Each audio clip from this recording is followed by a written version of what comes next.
இந்த கங்காரு ஏன் நம்மள மாதிரி நடக்காம இப்படி எப்பவுமே குதிச்சு குதிச்சு ஹாப் பண்ணியே போகுது? இது ஆஸ்திரேலியால மட்டும் பார்க்கக்கூடிய ஒரு ஸ்பெஷலான அனிமல். அதுக்கு வயித்துல பாருங்க ஒரு குட்டி பை மாதிரி இருக்குல்ல, அதுக்கு இங்கிலீஷ்ல பவுச் அப்படின்னு சொல்லுவோம். கங்காரு நல்லா ஹாப் பண்றதுக்கு ரெண்டு விஷயம் ரொம்ப ரொம்ப முக்கியம். ஒன்னு அதோட சூப்பர் ஸ்ட்ராங் பின்கால்கள், பேக் லெக்ஸ் அப்படின்னு சொல்லுவோம். ரெண்டாவது அதோட வால். இந்த பேக் லெக்ஸும் தேலும் தான் அதோட ஹாப்பிங் சூப்பர் பவருக்கு காரணம். அதோட பேக் லெக்ஸ் பாத்தீங்கன்னா ரொம்ப நீளமாவும் செம்ம பவர்ஃபுல்லாவும் இருக்கும். அது எப்படி வேலை செய்யும் தெரியுமா? தே ஒர்க் லைக் அ பவுன்சி ஸ்ப்ரிங்.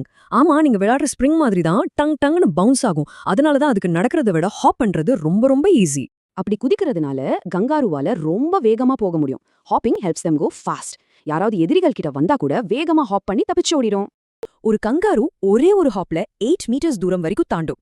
இன்னொரு இன்ட்ரெஸ்டிங் விஷயம் என்னன்னா, கங்காரு ஹாப் பண்றதுனால அதோட சக்தி சேமிக்கப்படுது. Hopping saves energy. அதுக்கு நடக்கிறத விட ஹாப் பண்ணும்போது சீக்கிரமா டயர்ட் ஆகவே ஆகாது. அது ஹாப் பண்ணும்போது கீழே விழாம இருக்க உடலை பேலன்ஸ் பண்றதுக்கு இந்த டெயில் தான் ரொம்ப ஹெல்ப் பண்ணுது. அது பார்க்க ஒரு மூணாவது கால் மாதிரி இருக்கும். அதனால தான் the tail acts like a third leg for balance. கங்காருவுக்கு ஹாப் பண்றது ஃபாஸ்ட் அண்ட் ஈஸி, நடக்கிறது ஸ்லோ அண்ட் டிஃபிகல்ட். அதே மாதிரி உங்களுக்கு ஒரு பைசைக்கிள் ஓட்டுறது எப்படி இருக்கும்? ரொம்ப ஃபாஸ்ட் அண்ட் ஈஸியா இருக்கும் இல்லையா? ஆனா நடந்து போறது slow and difficult.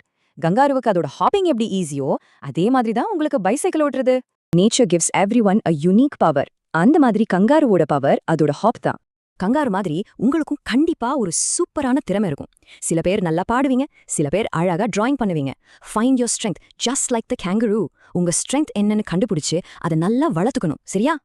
If this lesson helped you understand the topic, please subscribe to Shine Kids Hub for more learning videos.